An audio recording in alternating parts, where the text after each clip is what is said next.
Bom dia, meus amados irmãos. Graça e a paz do Senhor Jesus. Sempre louvado seja o nome do Senhor.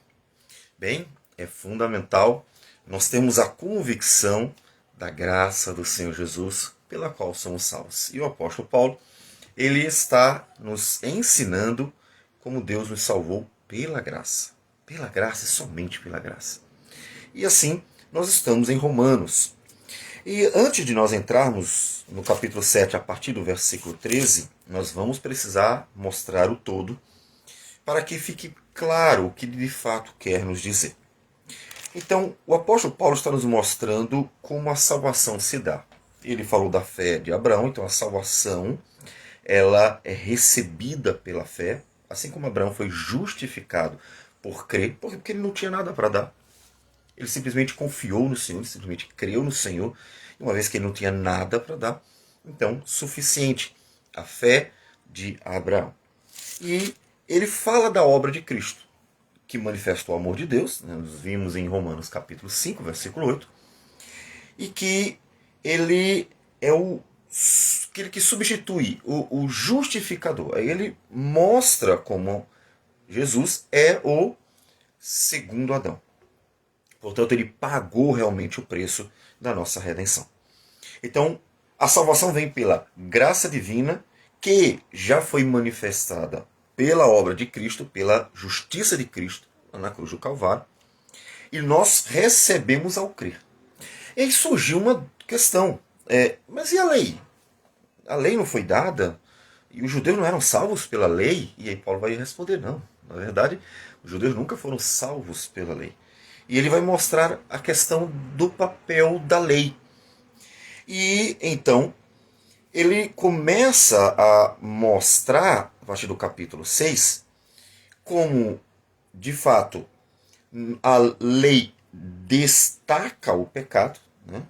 Ela torna mais evidente o pecado, fazendo com que o homem então tenha, inclusive em si, despertado mais ainda a vontade de pecar. Por quê? Porque a lei não é capaz de matar o pecado no homem. A lei não é capaz de nem justificar, porque ela desperta o pecado e o homem, em vez de fazer a vontade de Deus, peca contra Deus e agora acusado pela própria lei, nem de santificar, porque ela não é capaz de tornar o homem santo, como Deus é santo, ainda que a educação na lei possa melhorar um pouco a vida do próprio homem. O que o homem precisa então? O homem precisa ser liberto de algo que está nele. O que ele fala? O pecado. E aí ele nos mostra como, unidos a Cristo, nós morremos para o pecado. Então, a nossa identificação com Cristo é agora uma nova vida. Mesmo assim, de forma alguma, ele coloca como sendo agora não pecamos mais. Em momento nenhum ele trata dessa forma. Muito pelo contrário, todas as cartas de Paulo, inclusive Romanos, ainda combatem o pecado no meio, dentro da igreja ou dentre os cristãos. Então, qual é a questão da lei? Né? E ele vai mais a fundo. E no capítulo 7, ele vai começar a responder melhor, mais profundamente, essa questão. E ele já começa dizendo, olha, então, aqueles que conhecem a lei, eu vou lembrar, lembra da questão do casamento? Não é para a vida toda? Então pronto, já observem que a lei tem um peso sobre a pessoa e ele está preso até a morte. Só que observe que uma vez que morreu, ela está liberta. Então, ele já mostra como então fomos libertados. E aqui no capítulo 6 fala do pecado. E capítulo 7 ele começa a falar dessa libertação da própria lei, ou do jugo da lei que os judeus tinham. Né? E aí, não só os judeus, qualquer um que vivesse pela lei. Então, o que tem a lei? Qual é o papel dela? Né? Qual é já que ela é incapaz de justificar, porque ela só desperta o pecado, né? Ela é incapaz de até santificar, porque a pessoa não vive plenamente em acordo com a lei. Então, qual é o problema? Né? E Paulo vai falando. O foco dele está sobre exatamente a incapacidade da lei de redimir o homem, de ser um instrumento de salvação. E aí vamos, a partir do versículo 13, pegando esse resumo que já fizemos, e ele diz o seguinte: acaso o bom, ou seja, a lei, né? Que no versículo 12 ele diz que a lei é santa e o mandamento santo, justo e bom. Então, acaso o bom, ou seja, a lei, se me tornou em morte? De modo nenhum. Não foi a lei que foi ocupada da morte do homem. O problema não está na lei. O Paulo precisa deixar claro, o problema não é a lei. Lembra que Paulo está lutando contra um antissemitismo? Por quê? Porque uma vez que eles se tornassem antissemitas, eles iriam desprezar a Escritura. E ele não é o problema. O problema não está na lei de Deus, porque a lei de Deus é santa, é justa, é boa. Né? Então, qual é o problema? Então, ela que me se tornou em morte para mim, não foi a lei. Pelo contrário, o problema é o quê? Aí diz, o pecado, para revelar-se como pecado, por meio de uma coisa boa, causou-me a morte, a fim de que, pelo mandamento, se mostrasse sobremaneira maligno. Então, lembre, nós estamos falando da tensão que o ser humano vive. E olha, aqui é importante para ficar mais ampla a compreensão que essa tensão, nós podemos dizer que ela está presente em todos os homens, 100%. Que tensão? A tensão de que nós somos a imagem de Deus, mas somos ainda pecadores. Ou somos pecadores. Isso vale para o não cristão e para o cristão. Lembre-se que não existe um terceiro grupo. O problema de tentar criar um terceiro grupo é que isso não existe. Né? Não existe uma pessoa ou pessoas que estão nem no grupo dos cristãos, nem no grupo dos pagãos. Não existe um terceiro grupo. Né? A Bíblia trata de que ou o homem está em Cristo, justificado, e processo de santificação, ou não. Né? Então, ou é uma coisa ou é outra. Não existe um terceiro grupo. Mas essa tensão, ela vale para todo mundo. Todo mundo é a imagem de Deus. Não é só o cristão. Todo mundo é a imagem de Deus. Mas todo mundo também é pecador. Não só o pagão. O cristão também é pecador. Então, a tensão entre ser a imagem de Deus e saber, então, o desejar o que é bom, o homem sabe amar, fazer justiça, falar a verdade, fazer o que é bom, as virtudes, né? Porque fomos criados à imagem de Deus e, portanto, seres virtuosos.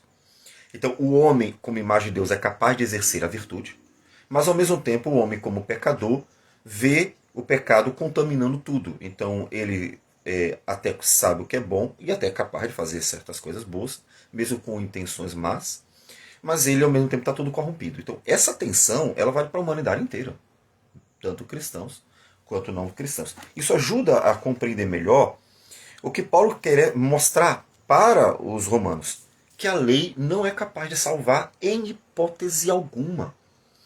E aí, o que ele vai preparar? O terreno para a necessidade de uma vida no Espírito. Em Romanos, Paulo não só mostra que a justiça de Cristo é o meio pelo qual somos salvos. Em Romanos ele mostra que o operar do Espírito Santo é o meio pelo qual somos salvos. Ou seja, é necessária a justiça, mas Jesus já nos justificou na cruz do Calvário. Mas para libertar do pecado é preciso viver no Espírito. E aí, em Romanos, portanto, nós temos tanto a obra externa quanto a obra interna de Deus da salvação. Ou seja, o apóstolo Paulo está mostrando a obra completa. E aí, quando surge a questão, tá, então, a lei, qual é o papel dela? Ela não tem condições nem de justificar, porque a lei ela não torna um homem justo, uma vez que ele é pecador, ele vai quebrar a lei. E a lei também não é capaz de santificar, porque o homem, ainda sendo pecador, ele tem prazer em quebrar a lei. Então, a lei não tem um papel na redenção para justificação e santificação. Por quê? Por causa do pecado. O problema é a lei? Não. O problema é o pecado. Então, o que o apóstolo Paulo quer mostrar? Que a lei é incapaz de, por si só, justificar e santificar.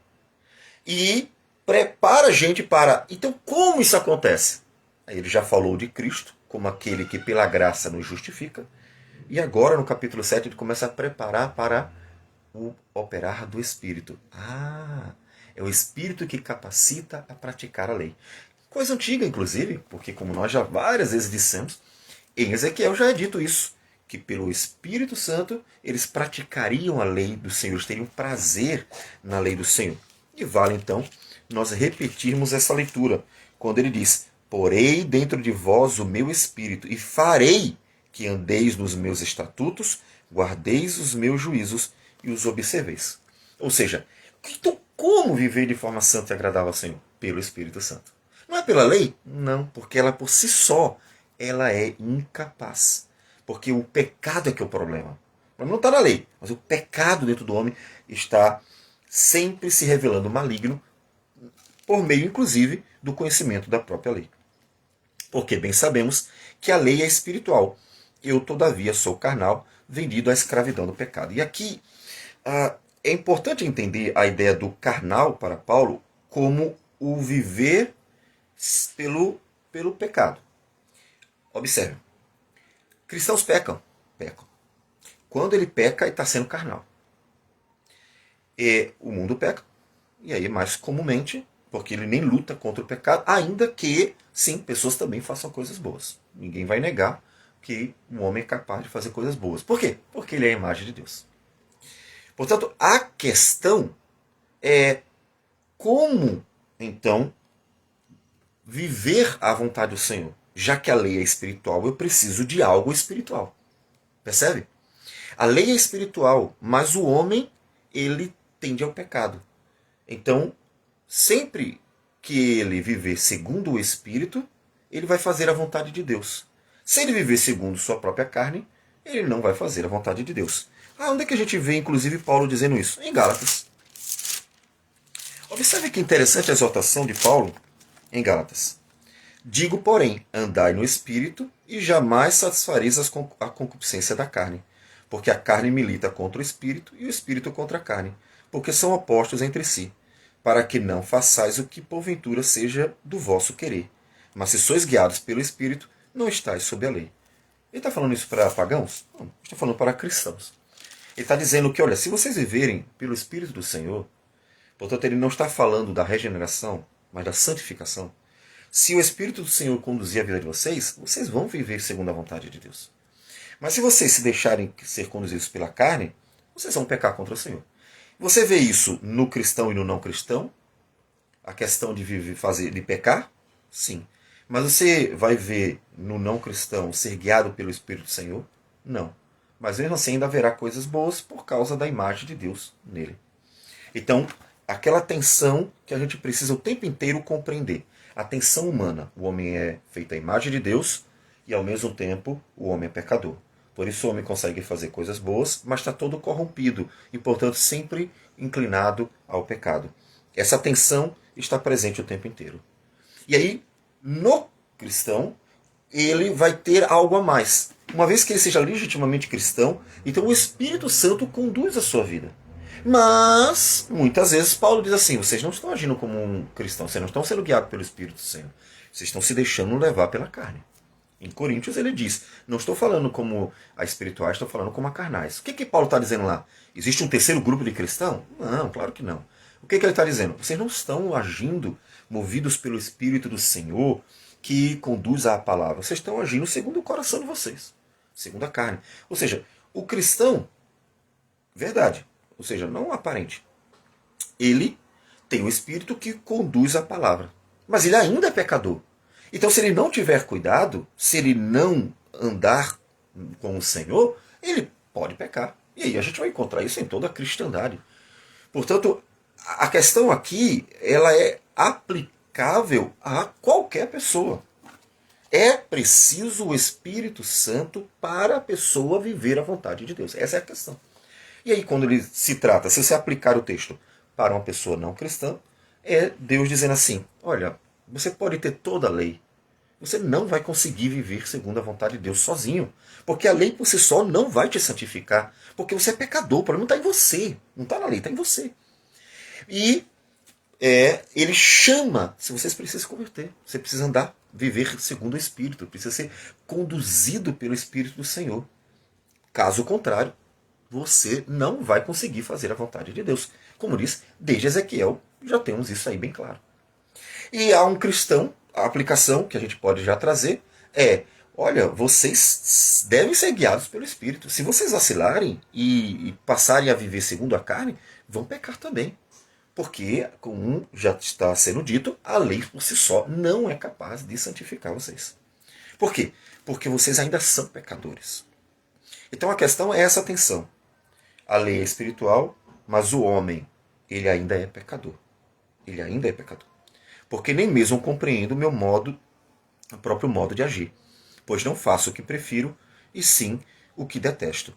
Ou seja, sempre que o homem vive segundo a sua carne, mesmo conhecendo o que é bom, e aí você vai ver pessoas bem educadas, uma pessoa não cristã, tá certo?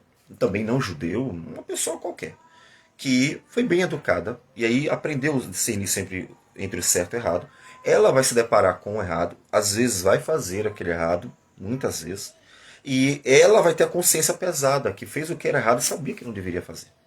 Ou seja, é uma tensão humana, porque somos pessoas feitas à imagem de Deus, e quanto mais conhecemos o que é bom, o que é virtuoso, mais vemos a tensão de querer o que é mal por causa do pecado, e ao mesmo tempo saber o que é bom. Então, Paulo mostra que o homem não tem em si mesmo a capacidade livre de fazer tudo que agrada ao Senhor, mesmo tendo a compreensão, mesmo tendo o conhecimento. E por isso eu posso aplicar a qualquer pessoa mesmo. Ora, se faço o que não quero, consinto com a lei que é boa. Ou seja, concordo com a lei. Se é um judeu, então ele tinha conhecimento da lei, mas quebrou a lei, mas ele tinha consciência disso, pesou a consciência dele, que ele quebrou a lei. Então ele mostra, olha, você sabia, você consente. Por quê? Mas por que eu consinto?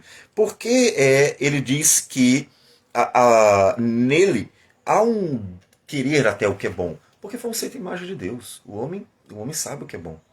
Pergunta às pessoas em geral, ou pergunta até para um cara de uma quadrilha qualquer aí, e se ele gostaria de amar a sua família, cuidar do seu filho, e ele está todo perdido já no crime, mas ele olha para o seu filho e fica querendo o melhor para o seu filho, fica querendo dar para ele uma vida diferente. Essa é a tensão humana. Isso não é uma questão apenas judaica, não é uma questão apenas de pagãos, não é uma questão de cristãos. Inclusive, nem há três grupos, há dois grupos. Não é uma questão apenas de pessoas sem Cristo ou de pessoas com Cristo. É uma questão humana. Todo ser humano tem essa tensão entre saber o que é bom e aí, claro, vai à medida do conhecimento, né? Quanto mais a pessoa conhecer as virtudes, quanto mais for educada nas virtudes, mais ela está diante desse dilema. Porque o pecado está nela, ela é pecadora, esse é o problema. Então, o propósito do apóstolo Paulo é conduzir para uma outra atuação de Deus. Ele já falou da atuação de Cristo, o justificador, que pagou o preço dos nossos pecados, e agora ele está mostrando a atuação do Espírito, ou seja, não adianta, você não pode viver por si mesmo. Porque, inclusive, como nós já falamos, até nas cartas de Paulo às igrejas, ele mostra que cristãos estavam agindo de forma carnal. O que ele está dizendo? Olha, vocês não estão vivendo segundo a direção do Espírito Santo, não. Não, isso aí é pecado. O Espírito não conduz para o pecado. Eles são cristãos? Sim, mas se entregaram, se deixaram levar. Portanto, é uma questão humana, geral. Continuando. Versículo 18. Ele diz, porque eu sei que em mim, isto é, na minha carne, não habita bem nenhum. Pois o querer o bem está em mim, não, porém, o efetuá-lo. Claro, aqui é a consciência, né, do apóstolo. Ele sabe disso. Ele está expressando a realidade humana, mas a partir de sua consciência. Então é óbvio que a consciência de Paulo está completa. Né? Então, ele vê o problema. Ele vê o pecado nele ainda.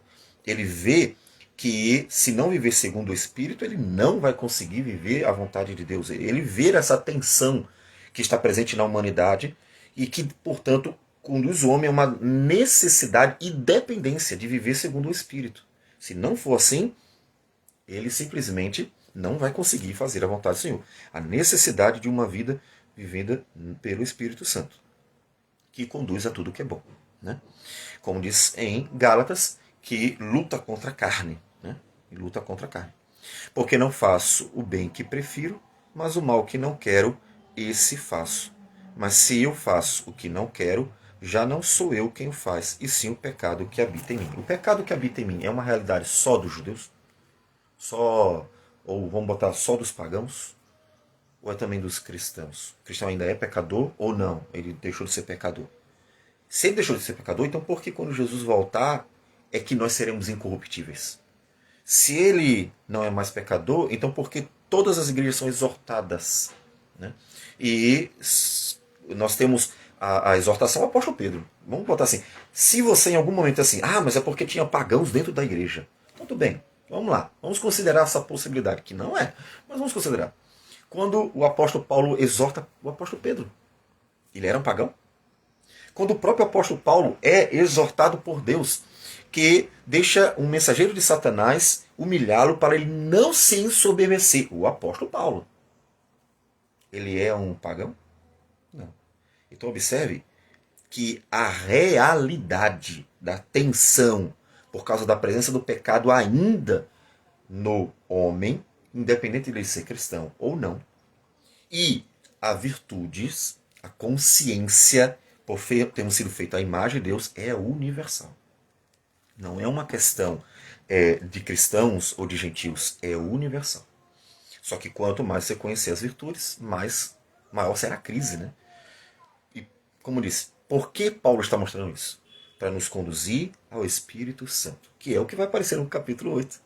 Ele vai mostrar que é pelo Espírito que somos libertos do pecado, que não mais precisamos estar vivendo no pecado, que conseguimos dominar o pecado, porque o Espírito luta contra a carne. Ele nos dá graça e aplica a palavra e faz ela gerar vida, porque a palavra sozinha não gera a vida, mas pelo Espírito Santo produz vida. Ele quer mostrar isso, ele quer nos levar para isso. A obra do Espírito Santo, uma necessidade. Porque não faço o bem que prefiro, mas o mal que não quero, esse faço. Mas se eu faço o que não quero, já não sou eu quem faz, e sim o pecado que habita em mim. Então, ao querer fazer o bem, encontro a lei de que o mal reside em mim.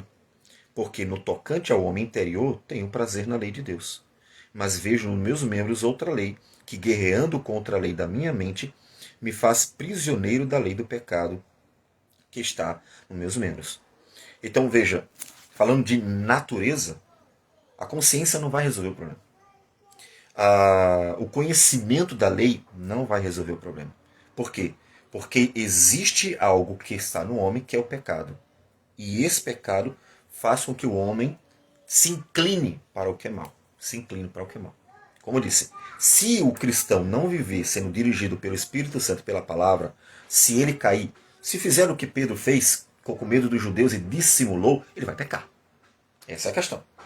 O apóstolo Paulo estava sujeito a se ensoberbecer com revelação. Minha gente, olha só a dimensão do problema. Deus revelou ao apóstolo Paulo o evangelho. Trouxe revelações que ele diz grandiosas. Minha gente, coisas extraordinárias vindo de Deus. E ao mesmo tempo ele pega e diz assim, e eu poderia ter pecado. Eu poderia ter me ensoberbecido com a revelação. Eu poderia ter pecado contra Deus, me achando melhor que todo mundo por causa das revelações. E Deus vai lá e humilha ele e conduz para que ele seja guiado pelo Espírito a uma vida humilde. Portanto, Deus trabalha a vida dele. Então, observe, olha a atenção. Atenção no apóstolo e no apóstolo Paulo, que bem conhecemos e é quem está, inclusive, escrevendo. Veja, então, esse apóstolo Paulo que está escrevendo isso aqui e em Coríntios viveu exatamente isso aqui. Em Coríntios ele viveu a revelação gloriosa de Deus e ao mesmo tempo ele diz a inclinação para o pecado. Porque Deus viu que ele estava sujeito a se ensoberbecer. Olha a atenção, percebe a atenção? Então perceba que a atenção que o apóstolo está mostrando é universal. Para quê? Para que todo mundo seja conduzido a viver pelo Espírito Santo. É claro. Para que o pagão viva sendo conduzido pelo Espírito Santo, ele precisa se converter. E o cristão precisa cultivar o que ele chama em Efésios de uma vida cheia do Espírito. Ou seja, viver uma vida de oração, de meditação na palavra, e portanto uma vida em que ele está cultivando, pelos meios de graça, ele está cultivando uma vida com Deus. E aí ele vai sendo conduzido pelo Espírito do Senhor. Caso contrário, também está sujeito ao pecado, como Pedro, como Paulo. E outros mais. que estavam sujeitos ao pecado. Então, continuando, ele diz: mas vejo nos meus membros outra lei que, guerreando contra a lei da minha mente, me faz prisioneiro da lei do pecado que está nos meus membros. Ou seja, a carne ainda está presente. Ainda é pecador.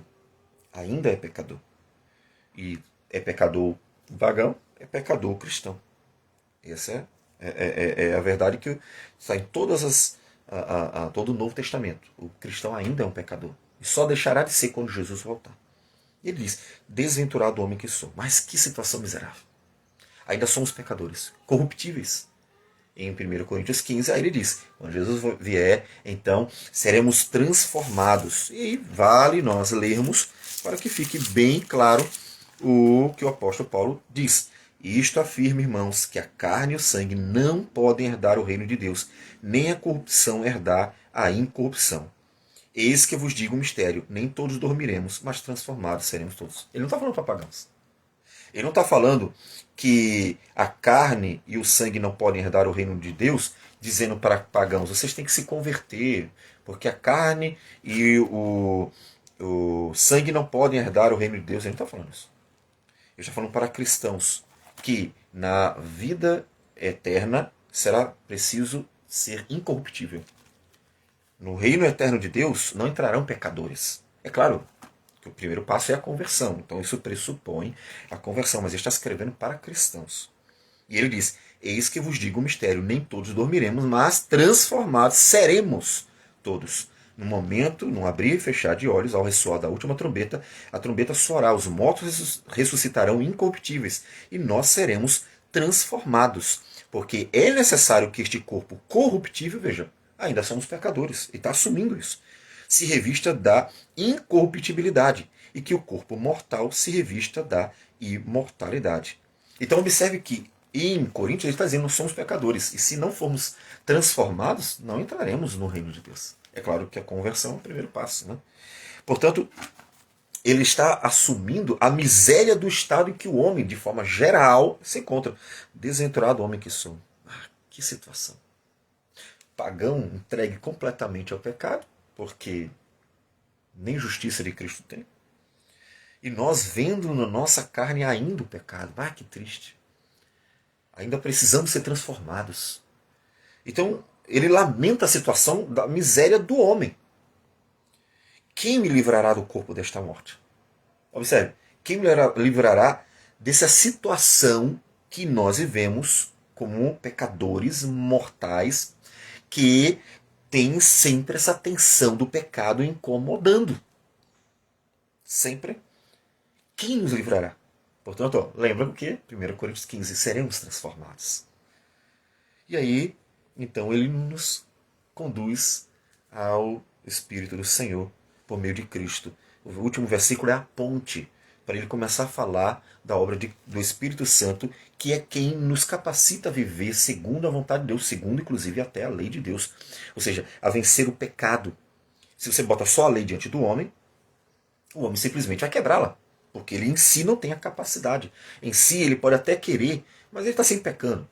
Como diz, não é que ele não consiga fazer coisa alguma. Não. Mas se pegar a lei, inclusive, e for para o mais profundo, vai verá que o homem nunca consegue mesmo. Por quê? Porque na profundidade da lei, os pecados estão aqui, começam aqui, né? Aqui, como o Senhor Jesus vai ensinando, inclusive, em Mateus capítulo 5 em diante. Então, a solução ele precisa de um operar de Deus aqui. Então não é só a justiça de Deus que é externa ao homem, que é a obra redentora. É o operar de Deus aqui. Então ele fala da obra externa e da obra interna de Deus no homem para salvá-lo. Porque ele precisa das duas. Caso contrário, ele não vai fazer a vontade do Senhor. E versículo 25 diz: graças a Deus por Jesus Cristo nosso Senhor, de maneira que eu de mim mesmo com a mente sou escravo da lei de Deus, mas segundo a carne da lei do pecado. Ou seja, graças a Deus que me libertou do pecado. Graças a Deus que pela sua obra, porque eu ainda vejo em mim o pecado. Eu ainda vejo. E ele via. Como diz, Deus mesmo humilhou para ele não se ensoberbecer. Ele viu o apóstolo Pedro pecando contra o Senhor ao dissimular. Então ele vê, mas graças ao Senhor que por Cristo Jesus eu estou liberto da condenação do pecado e também até da própria atuação constante do pecado. E aí que o capítulo 8 vai entrar. Eu não vou entrar agora nele, obviamente. Então o capítulo 7 é o quê? O capítulo 7 é mostrar como a lei é incapaz de tanto justificar quanto santificar. Portanto, a salvação é somente pela graça, mas ficou uma questão ainda. Tá, Jesus nos justificou. Tá, e a vida? E a prática? Então, o capítulo 7 é uma preparação para a obra do Espírito Santo que está no capítulo 8. Então, ele está no meio aí. Ele falou da obra de Cristo no capítulo 5, e no capítulo 6 falou dessa nossa união, né, com Cristo, pela qual somos libertos do jugo da lei, porque nós não podemos mais condenar, e libertos também do pecado pelo qual seríamos condenados. Então, unidos com Cristo, estamos justos, justificados. Mas aí ele então começa a preparar para a outra obra. Tá aí a vida. O cristão tem que viver para a glória de Deus. Não é só ser justo aos olhos de Deus, mas também tem que ir sendo santificado para Deus. Então, como isso acontece? Aí ele prepara no capítulo 7, mostrando a tensão humana, que mesmo conhecendo o que é bom, tem o pecado sempre levando para o que é mal, e então ele vai mostrar então como fazer a vontade de Deus, pela obra do Espírito em nós, que é quem nos capacita, como diz Gálatas, a viver o fruto do Espírito e não as obras da carne. E Gálatas está escrevendo para os cristãos e mostrando que é pelo Espírito que se vive a vontade do Senhor. Vamos orar. Senhor Deus amado, obrigado por tudo. Por tua graça e misericórdia, por tua bondade, por tudo, Senhor. Que o Senhor nos dirija sempre na tua palavra pelo Espírito Santo. Porque é pelo teu Santo Espírito que podemos fazer a tua vontade. Então nos dê a graça de estarmos sempre vivendo cheios do teu Santo Espírito. Que o Senhor desperte a tua igreja para que ela cultive uma vida cheia do teu Santo Espírito. Para que não só justificada, mas também sendo santificada, possa cada dia mais parecer com Jesus. Receba a nossa oração, nossa gratidão por tudo, e tudo em nome de Jesus. Amém, Senhor. Deus abençoe a todos e tenha um bom dia.